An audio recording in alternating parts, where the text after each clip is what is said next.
En el gobierno y que cuyas composiciones pues están relacionadas o son proporcionales a los partidos que integran ese momento, bueno, pues eso, el gobierno, la oposición y demás. Esta comisión es independiente, está amparada por una fundación que nació hace 2 años.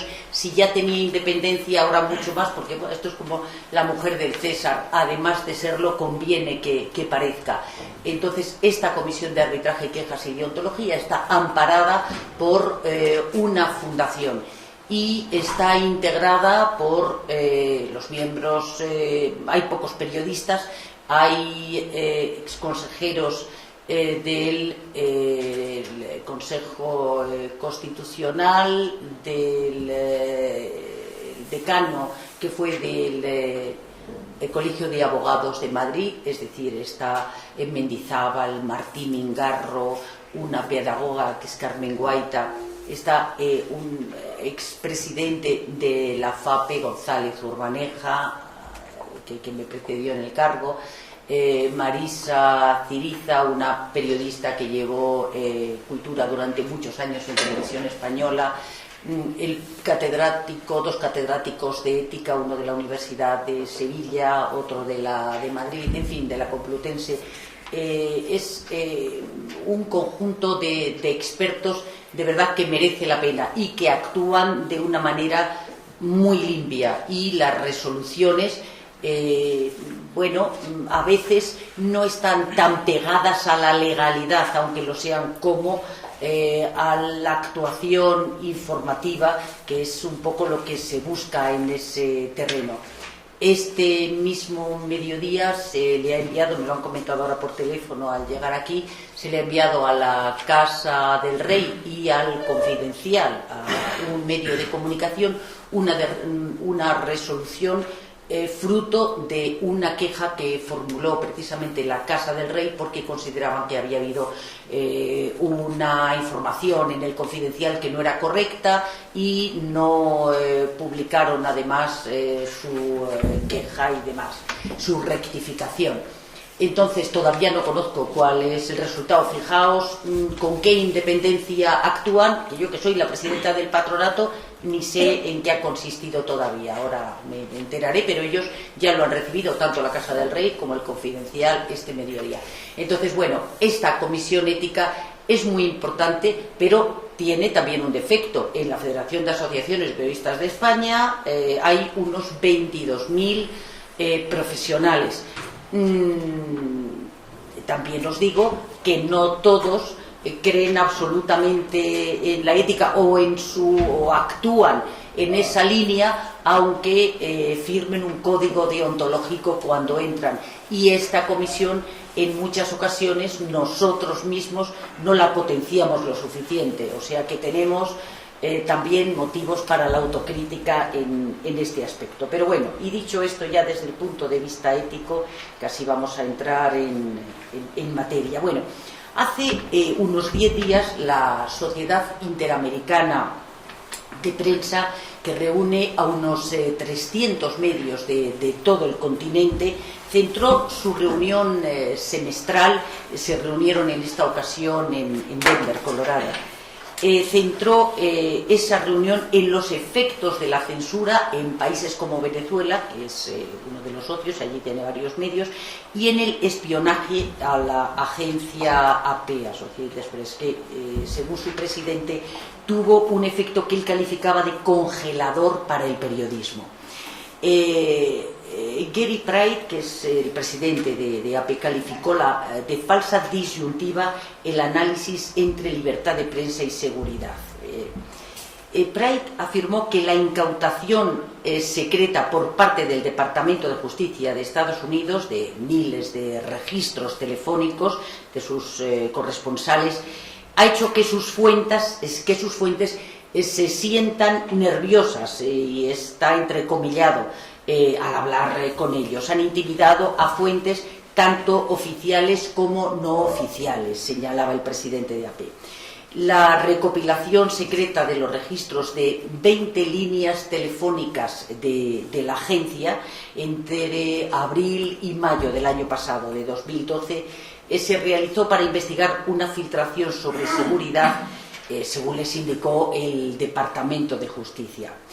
La filtración que motivó el espionaje tuvo que ver con una noticia que había publicado la agencia ese mismo año, y en ella informaba de que el gobierno había frustrado un complot de Al-Qaeda en Yemen para atentar contra un avión que se dirigía a Estados Unidos. Bueno, la Sociedad Interamericana resaltó unos valores periodísticos que yo hago míos.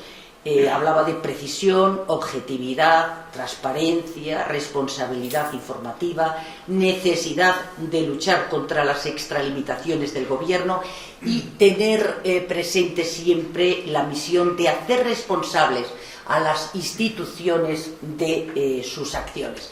Bueno, el papel lo puede todo, y a veces la palabra también, y son principios y valores periodísticos pues a mi juicio imprescindibles, el pilar del periodismo, pero bueno, no siempre se cumple.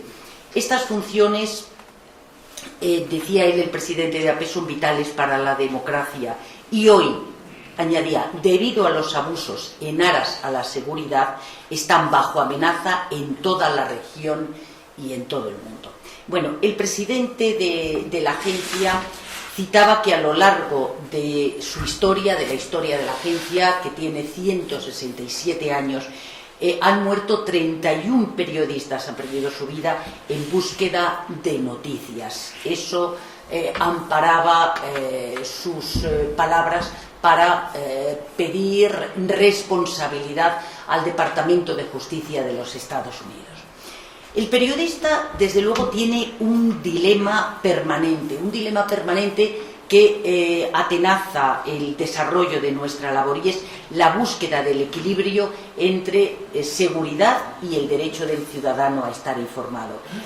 Pero a veces no todo es seguridad de alto estado, seguridad también por no alterar, por ejemplo, la utilización, no utilizar en vano la reputación de una persona, sea cual sea su estado. Puede ser incluso un condenado, un imputado. Bueno, la clave está siempre en la responsabilidad.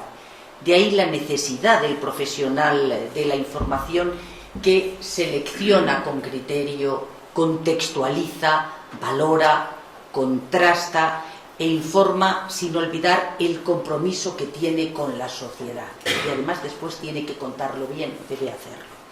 Y ahí la diferencia de las redes sociales o de otros elementos de comunicación que no sean periodismo, aunque circulen por Internet. Pero no todo es un medio de comunicación, ni todas esas vías son periodísticas. Si el medio de comunicación, pequeño o grande, a través de Internet, de papel, audiovisual, no está elaborado o trabajado por periodistas, se convierte, bueno, pues prácticamente en una red social. La responsabilidad del periodista es precisamente esa: se compromete con lo que publica y se compromete a, como digo, contextualizarlo, cotejarlo, o sea, ser riguroso, haber contrastado el hecho y demás. Algo que ahora veremos, pero con la crisis se ha dificultado este papel. La crisis ha degradado las redacciones, las ha descapitalizado. Tenemos recientemente muchos casos, y no hace falta ser periodista ni estar dentro de los medios para ver qué circula por ahí.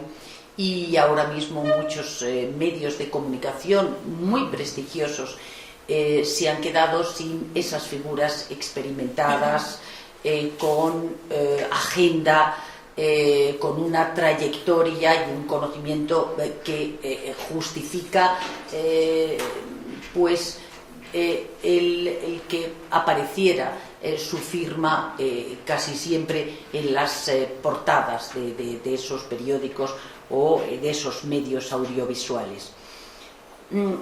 La especialización, y es otro de los puntos que también se ha puesto en tela de juicio con la crisis, la especialización es fundamental para saber la trascendencia de los datos que se traen entre manos y cómo trasladarla para que se entienda o para no comprometer, por ejemplo, la seguridad de lo que estamos hablando. La formación se inicia en la universidad, antes de empezar a manejar oficio. El periodismo es una profesión, pero es también un oficio. Yo creo que en general, como casi todas las profesiones, un cirujano, un médico que acabe de licenciarse y que no haya practicado demasiado, un cirujano sin mano, es decir, que está operando y tal, pues en fin, ponernos en sus manos así de golpe, pues es muy delicado. Pues con el periodismo sucede lo mismo. Puede parecer más importante, pero a mi juicio el periodismo es tan importante como la educación o la sanidad. Del periodista y del periodismo y de esos medios de comunicación, que es muy importante que sean fuertes y tienen que existir en medios y convivir esos medios potentes con otros más pequeños que ahora gracias a la tecnología pueden sobrevivir y además alimentan la pluralidad, pero es muy importante que el periodismo, el ejercicio del periodismo en un país democrático sostenga las libertades. Es el control, ejerce el control del poder, el contrapoder. Tiene una función también de información, de servicio muy importante, de aplauso y de crítica. Y claro, de denuncia, es fundamental. Como todo, diréis, bueno, la mitad de los medios están comprados y se venden a su dueño, medios públicos y medios privados. Bueno, seguramente esa cohabitación de medios públicos y privados, y de los privados de distinta procedencia, y de los públicos también con distinto origen, de acuerdo con el partido político que en ese momento esté gobernando. Bueno, yo creo que fruto de todo eso podemos tener una cierta calidad en la información. En estos momentos esa información verdaderamente está bastante politizada, bastante banalizada. No tenéis más que ver esas tertulias políticas que se prodigan en casi todos los medios, especialmente audiovisuales, cuyas posiciones de los periodistas están ya preconcebidas. Bueno, creo que a pesar de que el periodista ha entrado bastante en la publicidad, un hecho que no deberíamos haber abordado, a pesar de esta polarización política de los medios y de algunos periodistas, a pesar de la crisis que nos ha degradado bastante, bueno, estamos situados en un país de Occidente, en un país democrático. Hay que luchar todos los días por esa independencia para que triunfe un periodismo lo más libre posible, pero aún así podemos hablar, en fin, de que el periodismo cumple un papel destacado, un papel importante y en gran medida con un efecto hacia el control del poder bastante interesante. Decía que la formación se inicia en la universidad antes de manejar oficio. Javier Darío Restrepo es un catedrático de ética colombiano de la Fundación Nuevo Periodismo Iberoamericano. Nosotros, desde FAPE le hemos invitado en varias ocasiones para distintos congresos, sobre todo en 2 ocasiones en la Universidad Menéndez Pelayo, los cursos de verano.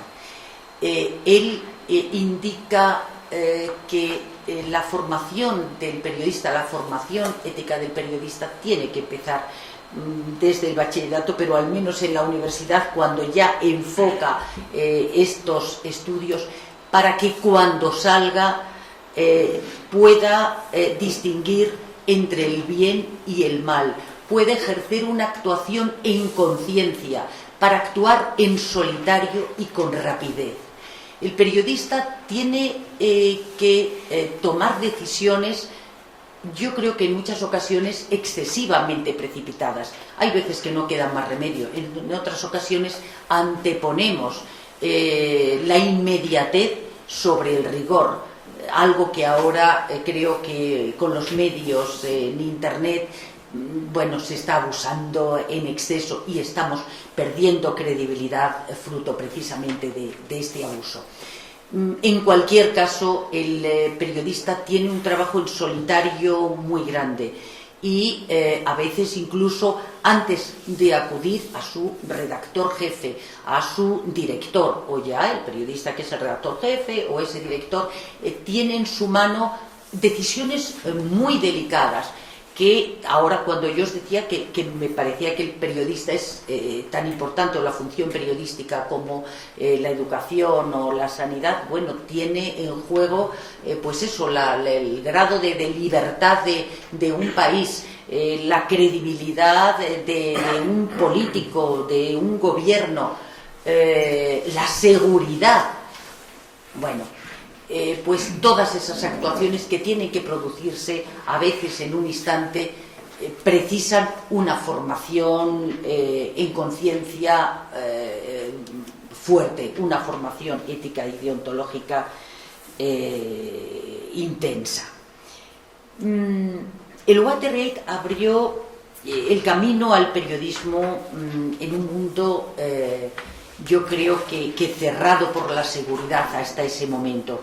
Podemos hablar de un antes y un después de aquel caso que se produjo en Estados Unidos, pero que al final marcó para todo Occidente una forma de actuar y sobre todo abrió el horizonte, un horizonte de libertad en las actuaciones periodísticas frente al poder político, frente al poder económico y frente al poder también militar, en este caso de las Fuerzas Armadas.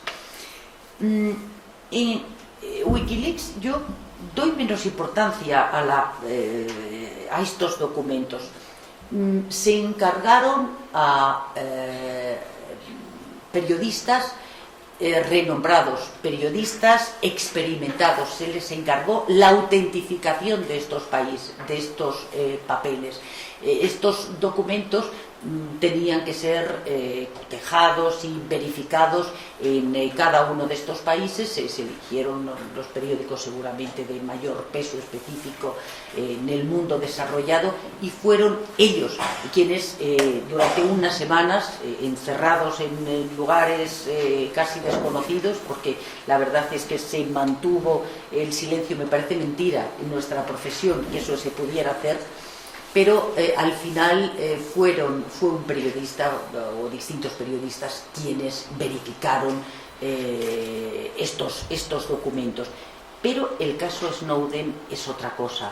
Sus documentos y sus revelaciones, la verdad es que constituyen ese verdadero dilema. ¿Dónde empieza el peligro para la seguridad? Ha sembrado la desconfianza.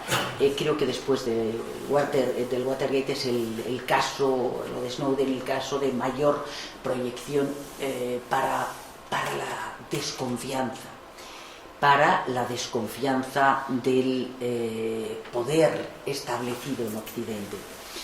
El periodismo y no solo de Estados Unidos, sino de todos los países de ese área. El periodismo debe respetar la ley, pero su misión está más cerca de la moralidad que de la legalidad. Somos portadores de un derecho constitucional del ciudadano, y ese derecho, que no es nuestro, es de la ciudadanía, exige que reciban una información veraz, una información libre y una información plural. Si nosotros nos debemos a ese derecho, a veces tenemos que saltarnos algunas reglas, pero eso no quiere decir que la actuación sea irresponsable o exista una falta de compromiso. Siempre pienso en los periodistas, muchos de ellos freelance, que trabajan sobre el terreno en unas condiciones verdaderamente complicadas. Pues no sé, ahora mismo Marc Ginedas, el corresponsal del periódico, está secuestrado en Siria. Bueno, él como otros muchos, cruza habitualmente la frontera, por supuesto, de forma ilegal. Eso no quiere decir que su actuación sea irresponsable y que no exista un compromiso, y qué compromiso por su parte, y sin embargo efectivamente se salta la legalidad. Por eso digo que está más cerca de una actuación moral que otra cosa. La dificultad de actuar en muchas ocasiones con la rapidez, como os decía, que demanda la nueva sociedad de la información, pues eso nos lleva a adoptar decisiones en minutos, a publicar con rapidez contenidos de gran calado, y de ahí la importancia de que las universidades formen éticamente a los futuros profesionales. Y se me escapaba un dato ahora que os hablaba de la formación ética. Existen 42 facultades relacionadas con el mundo de la información, y algunas de esas facultades, ahora es cuando yo me he enterado, yo me parecía que esto no podía suceder, pero algunas de estas facultades no tienen la asignatura de ética en su programa. O sea que, fijaos, yo defiendo el periodismo, defiendo ese ejercicio y defiendo nuestra labor, pero fijaos si tenemos también motivos para la autocrítica, porque hay facultades que no tienen esta materia, aunque esta formación, además de una asignatura en sí misma, tiene que ser transversal permanentemente durante toda la carrera, y no solamente durante toda la carrera, sino una formación posterior en las redacciones. Y en las redacciones ahora, ¿qué ocurre? Hablábamos de los efectos de la crisis, esa descapitalización, al salir esas figuras que os comentaba, que tienen agenda, que tienen experiencia, se ha roto la cadena de aprendizaje, y formación delicada y sensible queda en manos, en ocasiones, de gente demasiado joven, demasiado inexperta, que seguramente realizarán su labor, y puede ser unos periodistas de una categoría muy elevada, pero que todavía no están en condiciones de demostrarlo, porque les falta esa experiencia y esa persona que vaya guiando sus pasos, ya haciendo oficio en el propio periódico, esa televisión, radio o en ese medio de internet. Y los efectos de la crisis en ese aspecto, pues están resultando lamentables. Eso es muy importante. Y ahora, precisamente hablando de información y seguridad en una materia tan sensible, este asunto es especialmente delicado. La sociedad, en una sociedad democrática, tiene que esperar de sus fuerzas armadas transparencia hasta ese límite de la seguridad. Y tanto el periodista como quien está al otro lado de estas fuerzas de seguridad tienen que valorar muy bien hasta dónde se puede llegar, cuál es la información que se puede facilitar. Pero fijaos, en esas informaciones especialmente delicadas, como estas que afectan a la seguridad, es preferible facilitar información, una información a los medios, cuidando muy bien la frontera y bueno, viendo cómo se puede facilitar y a quiénes se le puede facilitar, pero estudiad siempre un hecho. Antes de que hurgue el periodista en esos datos, que debe de hacerlo porque es su obligación, es preferible facilitar aquellos datos. Por otra parte, creo que en muchas ocasiones además es una obligación, pero además este hecho hay que calibrarlo. Si no, esa información va a llegar, pero puede llegar incluso adulterada, de manera que este aspecto ético y profesional por las dos partes es muy importante que se calibre. De ahí que tiene que existir también un cierto encuentro, un cierto encuentro entre el periodista y, en fin, las fuerzas armadas, de seguridad, en fin, sin que ocurra como con el político, sin mezclarse demasiado, si no permite la crítica por parte del periodista especialmente, pero sí tiene que haber una cierta relación de confianza para saber hasta dónde se puede actuar, en quién se puede confiar y cómo deben facilitarse las cosas. Pero es preferible facilitarlo y encauzar esa información, que no se obtenga de otra manera y se facilite como a lo mejor no debería hacerse. Desde esta federación, desde la FAF, hemos tratado de fomentar esas relaciones entre las fuerzas de seguridad y los medios de comunicación para un mayor conocimiento mutuo. Y ahora mismo ha finalizado un curso que ha organizado la Asociación de la Prensa de Almería con la Legión. Es una jornada para expertos, las organizan, me parece que todos los años, y el otro día hablaba precisamente con la presidenta de Almería y me dijo que habían sido verdaderamente ricas, y yo creo que esto hay que fomentarlo, esa formación, quizá en un mensaje de ida y vuelta, que conozcan mejor a los periodistas sin miedos y sin grandes trabas para poder informar correctamente. En nuestro lado tenemos, bueno, decía, esos motivos para la autocrítica. Ahora mismo la crisis, os comentaba, ha llevado a pisar menos terreno. Hay que ir a los lugares donde se produce la noticia, no se puede contar por email o por internet. Ahora mismo esta situación económica está impidiendo que esto se desarrolle como debe ser, y se está limitando el número de corresponsales, el número de enviados especiales. Os decía cómo están trabajando en general casi todos freelance para los medios de comunicación, y además personas que están abriendo las páginas de internacional, y a veces no tienen medios económicos ni para llevar un chaleco antibalas en situación de conflicto. Pero bueno, hay que ir al terreno, y existen dos grandes agencias y algún medio americano que domina la información. Eso ha restado pluralidad. Cuantos menos medios acuden, cuantos menos periodistas, bueno, pues la información será menos libre, porque se puede manejar y manipular mucho mejor. La información ahora puede llegar a ser bastante monolítica. Hay cantidad de periodistas amenazados, algunos han sido asesinados, otros son comprados,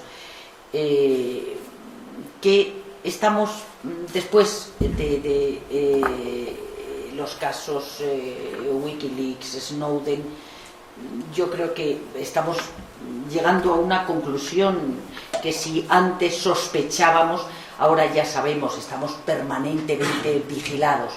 Esto, como os decía al iniciar estas palabras, ha generado una desconfianza enorme en los periodistas en general, en los medios de comunicación, en las fuentes que emplean los periodistas, y esto genera también menor calidad en la información. Ahora sabemos que estamos viviendo en un orden hipervigilado que está afectando a la libertad individual y también a la información, a que el ciudadano reciba una información más libre, más completa, de mayor calidad. Bueno, en vuestras manos y en las nuestras está la posibilidad de que esto mejore y de que esa línea roja que es tan débil, tan difícil, pueda sustanciarse con una formación y un grado de ética importante. Ambas partes tenemos que poner mucho de nuestra parte. Y gracias por escuchar.